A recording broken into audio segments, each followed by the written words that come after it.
Hello ladies and gentlemen, welcome back to the channel. My name is Marcus of the Rodents, and today we got 10 amazing, fantastic, wonderful, spectacular rear-wheel drive sports cars that you can buy right now for less than $5,000.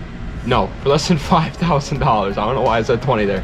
Less than $5,000. We got 10 of them, and we got one honorable mention because for some reason just couldn't decide which one I wanted to put where.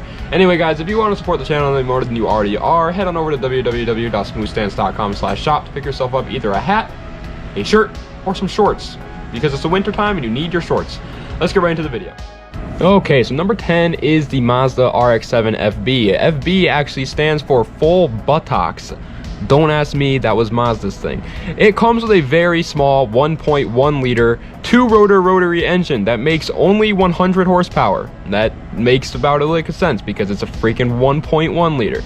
And they look sick. That's literally about it. Now, I don't think that you should be buying one of these if it's your first car, mainly because the engine is as unreliable as your best friend saying that he's gonna show up tonight even though he's with his girlfriend. Just ain't gonna happen. It's a bad engine. They do have pop-up headlights though, and they are a beautiful old 80s styling to them. It just works very, very well, but they just aren't built for daily driving. And to be honest, they're also very too slow and just not built to try to turn them into race cars. That's gonna be a challenge. It's strictly like a show car, a cool looking little 80s car. I don't think it's the best idea for your daily driver. Number 9 is the Mercedes W124 chassis, I guess. It comes with a multitude of different engines for whichever model that you end up going with, but they are all rear-wheel drive, which is super cool. But the sad part is, there's always a sad part with cars, they are all automatics, and once again, they're pretty damn slow. They aren't fast. They're just like the FB RX-7. These cars were made to be show cars and show cars only, but that doesn't mean that you can't slide it around and have some fun with it. If you wait until the dead of winter and you move to Alaska, then it might be able to break loose a little bit and you'll have a blast with the car. But I did put it higher than the FB, not just because it looks any better, because honestly I think the FB RX-7 looks better, but the Mercedes is a lot more reliable, thousands of miles more reliable than the FB, so you actually can daily drive one of these things. Number 8 is the Volvo 240. It's my credit score. It comes with a 2.3 liter inline 4 that makes 114 horsepower. I'm sorry, I was wrong. That's my credit score. But they also did have different engine options once again, so just know whichever one that you're getting, pretty much all of them are slow. They're not the fastest cars. These cars were meant to be little commuter cars for grandma to take to bingo, but somehow along the way, car guys, just being the monsters that we are, got our hands on them and turned them into little missiles, and now people just fling these things around corners, and it's really weird. But it's so weird how cars evolve. This car started its life as a grandma's sedan, and now it's just dudes are just ripping them. It's just so weird, but it is sick, obviously. But you gotta understand, those vids of Volvos drifting, they're always literally all the time, they're always in the snow or the rain because they just don't have enough power to do it stock on pavement. But they have a reliable engine, you can build them, and they're really safe too. Number 7 is the BMW E30. Just like the Mercedes I talked about before, you can get any engine that you want from one of these cars and it's fine. They're pretty much all the same except for the M3, obviously. And finally, we're starting to up the power a little bit. These cars come with around 100 for the slowest, so around 150, which is pretty good. It's a huge jump for sure, and the looks alone are super cool, and they're reliable-ish, and they have aftermarket support, and they come in a manual transmission. They are for sure a fun, cool, very cool looking car for under $5,000. So why is this car so damn low on the list, you may ask? Well, because the ones under 5K are going to be absolute turds of cars that honestly just aren't worth your money. Unless you plan on a project, then yeah, I guess it's worth your money because then you can build it up. But if you just want a fun beater that you can drive right out of the gate whenever you want, drive it to school, you build it into a show car, whatever, a nice car, you're spending a lot more than 5K. Number 6 is the Mazda Miata NA, the first generation Miata. It comes with a 1.8 liter inline 4 that makes 135 horsepower, and they are just super little cute little mobiles, and all the freaking high school girls are going to love you if you own one of these things, but you most likely will not love yourself, because these cars are like driving in a car full of clowns with the interior space. Trust me.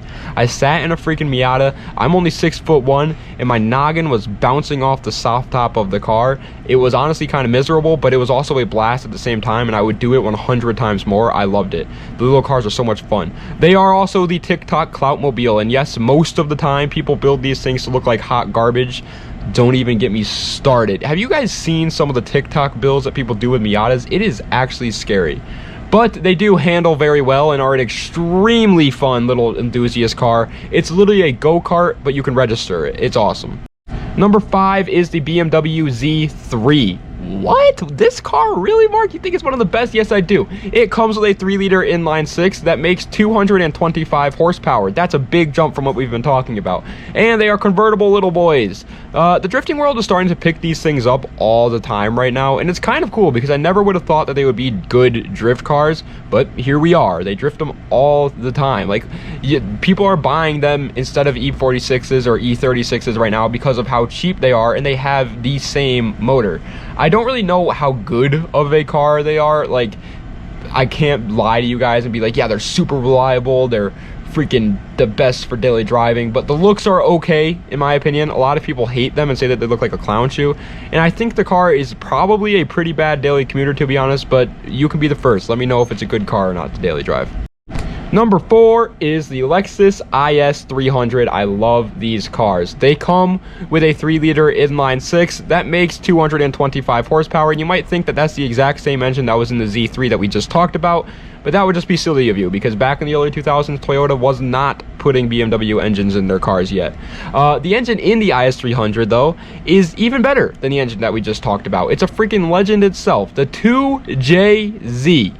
But no, it's not the turbocharged 2JZ, so technically it's not as good for like huge power. You can't like get 1,000 horsepower out of this car with a turbo, but it's still very decent. It still can handle like 600 horsepower stock block, which is very, very good. The only reason that I couldn't put this car any higher is because it is impossible to find a manual one of these for under $5,000. So you're going to have to buy an automatic and swap it, which honestly isn't as bad as you would think. Third place is the Ford Mustang GT SN95. That puppy comes with a 4.6-liter V8. That's a huge engine, and it makes, guess how much? You would, big old V8. Come on, guys, it's got to be high, right? Wrong. 215 horsepower. That's it. Which, by the way, I just find that sad. Like, you got 4 more cylinders than a freaking Civic, but you only make 15 more horsepower. Come on, Ford, what were you doing? But I will admit, they are great for almost everything. Mustangs, and yes, this is arguably one of the worst Mustang generations out there, but it still is a Mustang, are a very good sports car that can just do some donuts and get you to work and back on time, all while still having the freaking remains of the people that were watching you do the donuts on your hood. Plus, personally, I like the looks of this generation Mustang a lot. Like, I think this is like one of my favorites. The SN95s, I think, look really good, but most of the Mustang community doesn't. It's kind of sad, but whatever. What are you gonna do about it? They're really good though. They're a V8. You can build it to be a lot of power. It's got a great wheelbase. It can drift, it can race, it can do whatever you want with it. Second place, silver medal, is the BMW 330ci E46. That puppy comes with a 3-liter inline 6 that makes 225 horsepower. And yes, I know we have had that exact same engine in 2 cars already, but I'm pretty sure that this car actually literally does have the exact same engine in it that was in the Z3. So if you want a Z3 but don't want to deal with a convertible, or you like the looks of an E46 better, like myself, here you go. That's pretty much the only reason why I put it higher. I think the E46 looks a lot better. I think it handles a lot better. It's also a hardtop. It's a sedan. It's probably a better daily driver. They're just such good cars, man. Like, they look really good, especially lowered on some freaking nice wheels. They look awesome. If you just like lower this puppy a little bit and just put it on some nice like BBS style wheels and just tint the windows, and you got yourself a beautiful car. They also ride comfortable. They suck to work on, and most importantly, they are a BMW, so you can just freaking stunt on them haters. Like, I love BMW. Cool. And finally, first place, you guys are going to slap me in my face, but it's none other than the Infiniti G35 Sedan. This car comes with a 3.5-liter V6 that makes 287 horsepower, and they are butt ugly.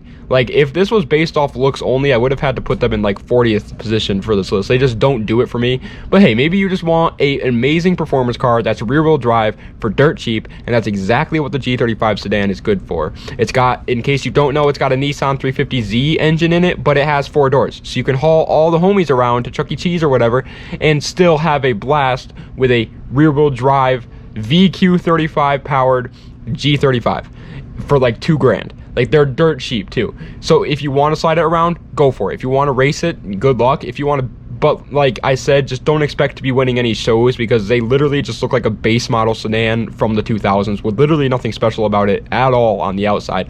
But because of the fact that they have close to 300 horsepower and a very good tunable engine, and it's rear-wheel drive, and you can haul all the homies around in it, and it's reliable and it's comfortable, I had to give it the first place. Like, it is just miles ahead of the competition in terms of performance. But unfortunately, all good things must come to an end. That is the end of today's video, guys. I hope you enjoyed. If you did, be sure to like, comment, and subscribe. And guess what, baby? Your boy is free of the...